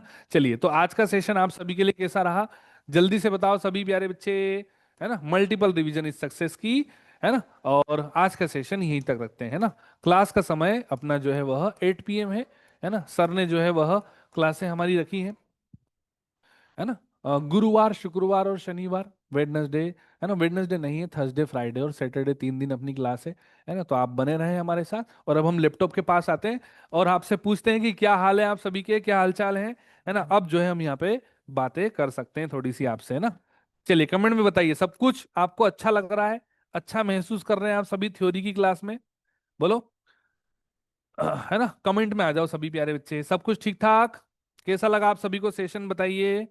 है ना। देखो टेक्निकल चीजें हैं, कभी आवाज बंद हो जाती, कभी ये, तो इसका आप ज्यादा जो है वो माइंड नहीं किया करो, है ना। ये सब ठीक भी हो जाता है जल्दी से। आप तो सेशन कंटेंट पे ध्यान दो, अपने सिलेबस पे ध्यान दो, इसको कंप्लीट करो। ऑल क्लियर, समझ में आ रहा है ना सब कुछ आप सभी को, है ना। आयुष, आर्यन, काजल, नीतू, है ना। ऑल सेट, ऑल ओके, बढ़ रहा है ना कॉन्फिडेंस। हाँ, अगर आपको इसका पीडीएफ इंग्लिश में चाहिए, है ना, तो हम इसको पूरा का पूरा इंग्लिश में कन्वर्ट करके भी आपको दे देंगे, बायलिंगुअल मिल जाएगा, कोई दिक्कत नहीं है ना। बायलिंगुअल में अब देखो अपन एनवायरनमेंट एंड इकोलॉजी पढ़ेंगे, है ना, जियोग्राफी, इसमें तो टर्म्स जितनी भी है, टर्मिनोलॉजी टर्म्स, वो तो सारी इंग्लिश में ही है, अधिकतर इंग्लिश की ही टर्मिनोलॉजी है। हम यहाँ पे कंसेप्ट पे ज्यादा ध्यान देंगे, है ना, उसके पीछे की डेफिनेशन, है ना, उसका एक्सप्लेनेशन, उस पर अपन ज्यादा ध्यान देंगे। तो आपको जो है ये जो लैंग्वेज बैरियर है ना, जो लैंग्वेज का बैरियर है उसमें आपको ज्यादा प्रॉब्लम नहीं आएगी। हाँ, हिंदी इंग्लिश दोनों में मिल जाएगा, कोई दिक्कत नहीं। हाँ, ये आपको रिकॉर्डेड मिल जाएगी, ये वीडियो रिकॉर्डेड मिल जाएगी, आज का सेशन रिकॉर्डेड मिल जाएगा। हमने सर से पूछा था कि क्या सर सेशन के बाद बच्चों को रिकॉर्डेड मिल जाता है, तो उन्होंने कहा था हाँ सर रिकॉर्डेड मिल जाता है, कोई अगर नहीं देख पाता है तो बाद में देख लेता है ना। और अगर आपको कुछ भी डाउट हो, जो भी अपन ने आज पढ़ा या पिछला जो भी अपन ने पढ़ा, आप हमसे पूछ सकते हैं अभी, है ना, अभी के अभी। ठीक है ना। कोई ऐसी टर्म जो आपको नहीं समझ में आई हो, तो आप हमसे पूछ सकते हैं। वो शानदार तरीके से अपन सिलेबस को लेके चलेंगे, परेशान मत होना आप सभी, है ना। बायलिंगुअल मिल जाएगा, एक बार आपका जब ये कंप्लीट हो जाएगा ना, तो बहुत अच्छा फील करोगे, आप महसूस करोगे। चलो, तो सभी को बाय बाय बोलें फिर, है ना। कोई कुछ कहना चाहता है तो माइक को ऑन करके आप हमसे कह सकता है, अपनी दिल की बातें कर सकते हो आप हमसे। ठीक है, शर्माने का नहीं।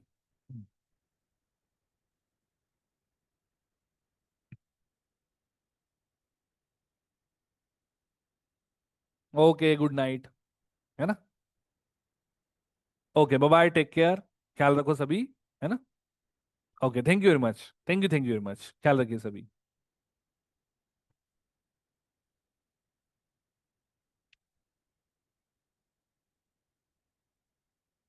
पापा अब क्यों पढ़ा